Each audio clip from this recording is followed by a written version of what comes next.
अभी मैं paper marking कर रहा था तो मैंने सोचा कि आप लोगों के साथ एमसीक्यू सॉल्व करने की एक ट्रिक शेयर की जाए और 2-3 स्टूडेंट्स का पेपर भी आप लोगों के साथ शेयर किया जाए कि इनके एमसीक्यूज जनाब कितने आए हैं और इन्होंने कौन सी ट्रिक इस्तेमाल की कि जिसकी वजह से इनके एमसीक्यूज में तकरीबन 95% मार्क्स आए हैं।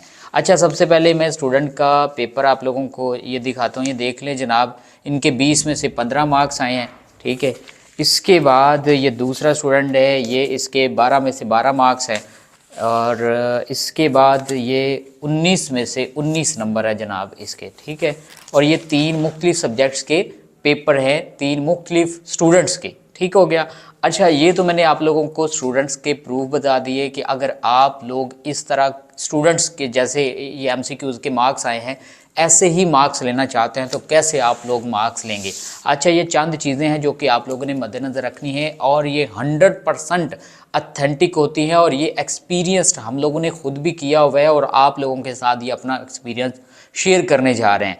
आप लोग चाहे 9th क्लास के स्टूडेंट हैं, चाहे 10th क्लास के स्टूडेंट हैं, फर्स्ट ईयर के, सेकंड ईयर के, बीए बीएससी के स्टूडेंट्स हैं, आप लोगों को अगर एमसीक्यूज़ का पोर्शन आता है, मारूजी तर्ज का पेपर आप लोगों को आता है तो इस तरीके से आप लोग अगर अपने जो एमसीक्यूज़ है ये सॉल्व कर सकते हैं। अगर आप लोगों को एमसीक्यूज़ भूल गए हैं फिर भी आप लोग सॉल्व कर सकते हैं। अगर आप लोगों ने अपनी तैयारी नहीं की तो इन ट्रिक्स को इस्तेमाल करके आप लोग एमसीक्यूज़ में से पूरे मार्क्स ले सकते हैं। अच्छा, इसके अलावा ये एनटीएस के स्टूडेंट्स के लिए भी हैं, पीपीएससी के स्टूडेंट्स के लिए भी हैं, एफपीएससी के स्टूडेंट्स के लिए, मतलब जितने भी लोग जो कंपेटिटिव एग्ज़ाम दे रहे हैं उनके एमसीक्यूज़ जो बोर्ड के हैं या जो पेपर के हैं वो सॉल्व हो सकते हैं इस ट्रिक के अकॉर्डिंग।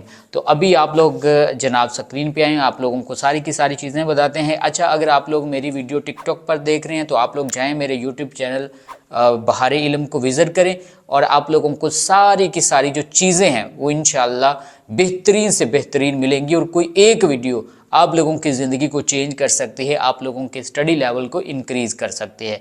अच्छा, मैं आप लोगों के साथ जो ट्रिक है अभी स्क्रीन पर आकर समझाता हूँ। तो अभी आप लोगों के साथ जो ट्रिक शेयर करने जा रहा हूँ ये 100% इंशाल्लाह वर्किंग करेगी। अच्छा, सबसे पहला जो एमसीक्यू आता है ये इस तरीके से आता है ABC या एंड पे लिखा हुआ होता है नन ऑफ दीज। तो अगर इस तरह का एमसीक्यू आए और आप लोगों को आइडिया ना हो रहा हो कि इसका करेक्ट आंसर कौन सा है तो आप लोगों ने नन ऑफ दीज पर टिक कर देना है, ठीक है।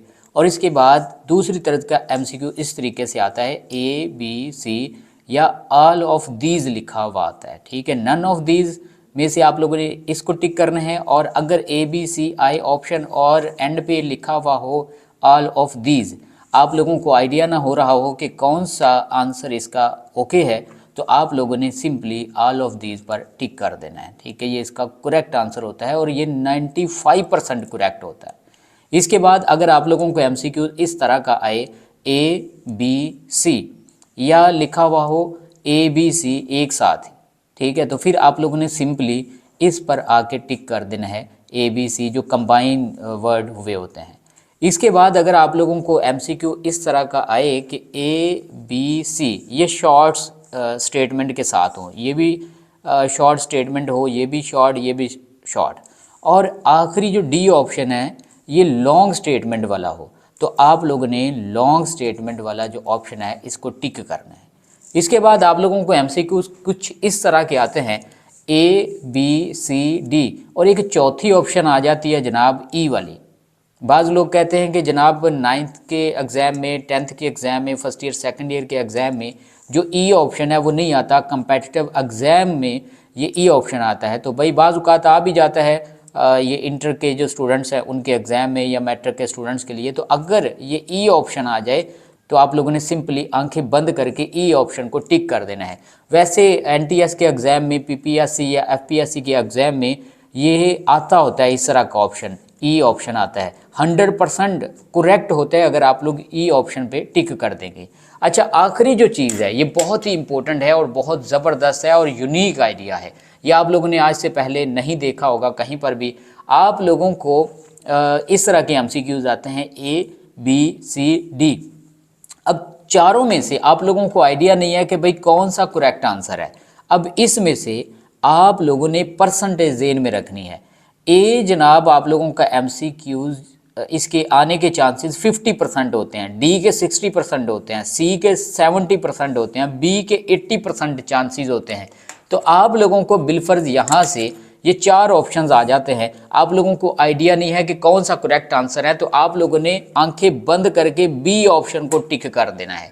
तो 80% आप लोगों को चांसेस है कि चारों में से बी ऑप्शन आप लोगों का करेक्ट होगा।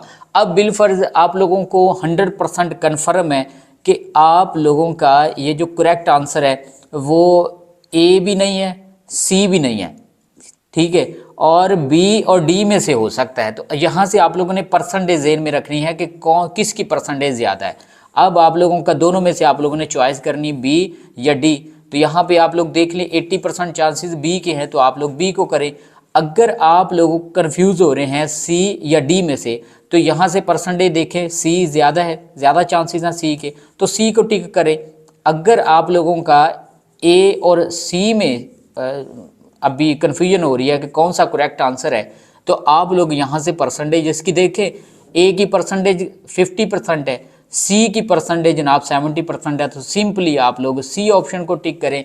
तो इस तरीके से आप लोगों ने अपने जो MCQs हैं इनको क्लियर करना है, तुक्का लगा के 100%। इंशाल्लाह मैं आप लोगों को गारंटी दूंगा कि आप लोगों की तैयारी अगर नहीं है या तैयारी है, आप लोग कंफ्यूज हो रहे हैं, आप लोग प्रेशर की वजह से कंफ्यूज हो रहे हैं, आप लोगों को जो चीज़ें भी आप लोगों ने याद की वो भूल गई हैं या भूल रही हैं, आप लोगों के MCQs अगर क्लियर नहीं हो रहे, तो इस तरीके से आप लोग तुक्का लगा के अपने जो MCQs हैं ये क्लियर कर सकते हैं। इंशाल्लाह गारंटी दूंगा कि आप लोगों के 20 में से तकरीबन 14-15 मार्क्स MCQs में से लाजमी आ जाएंगे। वीडियो देखने के लिए थैंक यू सो मच।